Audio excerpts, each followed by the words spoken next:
Baik, Assalamualaikum warahmatullahi wabarakatuh. Selamat siang rekan-rekan mahasiswa Sekolah Tinggi Agama Islam Pati. Ketemu lagi dengan saya Muhadirin ME selaku dosen pengampu mata kuliah kewirausahaan. Sebelum saya mengasih pemaparan penjelasan terkait mata kuliah kewirausahaan, sebelumnya kita update dulu bersama, berdoa dimulai. Selesai. Baik, sebelumnya saya akan menjelaskan terkait dari pertemuan kita nantinya dalam satu semester yang terdiri dari 14 pertemuan offline dan 2 diantaranya UTS dan UAS.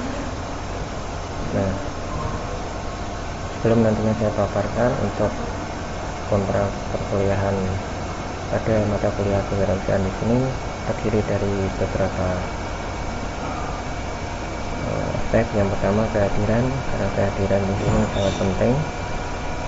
Selama 16 pertemuan dan saya berikan toleransi 3 kali tidak hadir dengan keterangan izin maupun sakit. Yang kedua, harus melaksanakan berbagai tugas yang nantinya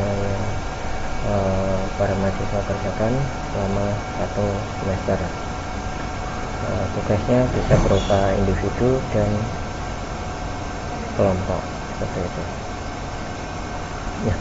Baik, menginjak pertemuan yang pertama saya akan menjelaskan terkait mata kuliah kewirausahaan. Yang pertama mengenai tentang deskripsi kewirausahaan.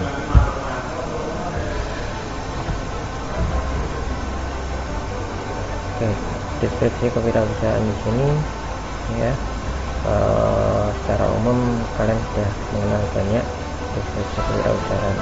Deskripsi kewirausahaan di sini itu berbagai macam jenis usaha yang ada di lapangan ya, yang pernah Anda temui, nantinya bisa dijadikan tugas yang harus Anda kerjakan. Oke, lanjut berikutnya. Kewirausahaan di sini kita melihat ya, ada gambar bergerak kecil yaitu orang berjualan ya, mulai dari nol ya, seperti ini. Kemudian untuk yang bisnis, kita memasuki ke bisnis plan, yaitu rencana bisnis yang akan nantinya Anda kerjakan. Rencana-rencana apa saja dari bisnis tersebut. Oke. Pertama, untuk pertemuan yang pertama di sini saya memaparkan mengenai deskripsi kewirausahaan secara teori ya. Nanti deskripsi kewirausahaan secara teori di sini sebetulnya mahasiswa sudah tahu ya kewirausahaan itu sendiri. Karena apa? Tujuan dari kewirausahaan itu sendiri adalah untuk mampu menganalisis ya permasalahan-permasalahan yang ada di lapangan sebetulnya. Nah, terkait dari itu mahasiswa ditugaskan untuk membuat portofolio seperti itu. Oke, nah untuk portofolionya di sini nanti saya akan jelaskan setelah memaparkan dari pertemuan ke pertemuan. Nah, portofolio itu sebetulnya nanti jenengan kerjakan setelah melampaui UTS. Jadi portofolionya di sini Anda terbagi menjadi beberapa kelompok ya, karena sifat tugasnya adalah kelompok, dikerjakan secara berkelompok. Jadi dalam satu kelas di sini itu misal terdiri dari 30 orang atau 30 mahasiswa. Kalau portofolionya ada sejumlah 6 portofolio, berarti satu kelompok terdiri dari 5 mahasiswa. Contoh portofolio yang pertama adalah jenis usaha kuliner. Nah, jenis usaha kuliner ini macam-macam ya. Jangan nanti survei ke lapangan, observasi ke lapangan, wawancara ke lapangan, tentukan aja untuk usaha di lapangan itu yang Anda bidik, yang Anda akan masuk itu apa nih itu jenengan pikirkan secara matang, syukur-syukur pikirkan secara jauh-jauh hari agar tugas tidak berbarengan dengan mata kuliah yang lain. Itu nanti Anda kerjakan ya sebagai kelompok, mulai dari industri kuliner ya, kemudian mikro dan kecil ini industrinya seperti ya macam-macam ya, jangan nanti survei seperti apa, industri pembuatan tempe, pembuatan tahu, industri pembuatan keripik. Nah itu jangan nanti masuki ke sana ya, untuk menggali secara detail ya informasi yang Anda dapat ya, nanti didiskusikan bersama dalam kelas. Kemudian untuk perusahaan di Kabupaten Pati itu banyak ya, ada perusahaan manufaktur dan perusahaan jasa.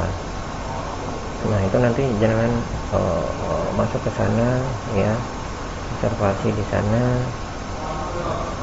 gali informasi, gali apa saja mengenai prosedur, mengenai operasional gitu. Nanti ke lapangan bersama dengan dibagi menjadi beberapa kelompok, satu kelompok nanti ada ketua tim untuk mengkoordinir seperti itu. Nah, materi yang kedua nanti adalah materi yang harus urut sesuai dengan RPS yang sudah saya berikan ya. Materi yang pertama ini mengenai kontrak belajar dan esensi usaha, materi yang kedua mengenai kewirausahaan dan ruang lingkup, sampai ke materi yang ketujuh yaitu menentukan ide usaha. Nanti dibagi sendiri ya sesuai dengan jumlah mahasiswanya masing-masing agar pertemuan demi pertemuan itu tercover semua dan ada yang maju dan tidak ada yang siap untuk didiskusikan bersama. Nah ini yang sudah saya sampaikan tadi ya, materi yang kedua tentang kewirausahaan dan ruang lingkup sampai ke pertemuan ke-7 yaitu menentukan ide usaha. Nah untuk UTS-nya ya, UTS-nya nanti di sini adalah saya adakan tes tertulis yang berupa essay ya, itu nanti dikerjakan secara mandiri ya, tidak boleh kerja kelompok ya. Soalnya itu nanti saya ambil saat saya menjelaskan pemaparan di pertemuan yang kedua sampai pertemuan ke-7. Nanti soalnya itu yang saya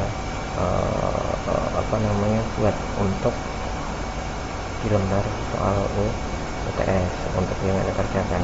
Nah kemudian untuk yang UAS-nya ini nanti kalian setelah selesai mengerjakan portofolio yang ada di lapangan, tugas di lapangan, tugas yang terakhir adalah mengerjakan UAS, yaitu mengerjakan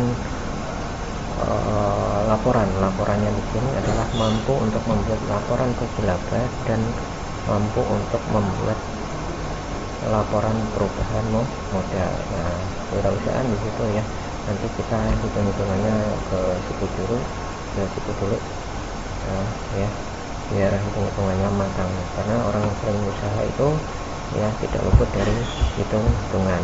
Nah, di situ dulu. Oke.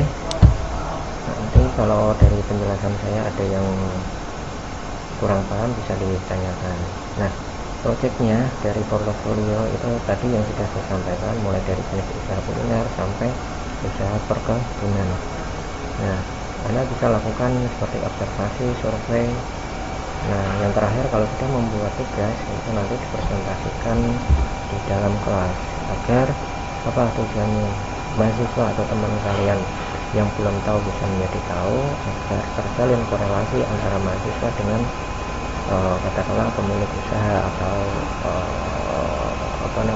ownernya gitu ya, agar terjalin hubungan dengan baik, bisa saja menjadi relasi yang baik yang akan nantinya bisa menjalin kerjasama di usaha yang sama mungkin atau usaha yang berbeda.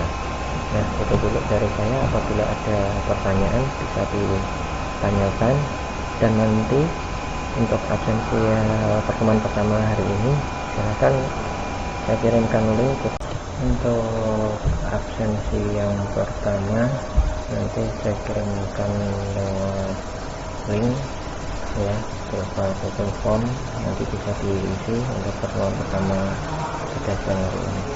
Itu saja dari saya cukupkan sekian. Nanti apabila ada pertanyaan bisa disambung lewat online apabila ada yang kurang paham terkait dari tugas-tugas yang sudah saya sampaikan pada pertemuan pertama yang hari ini. Terima kasih. Assalamualaikum warahmatullahi wabarakatuh.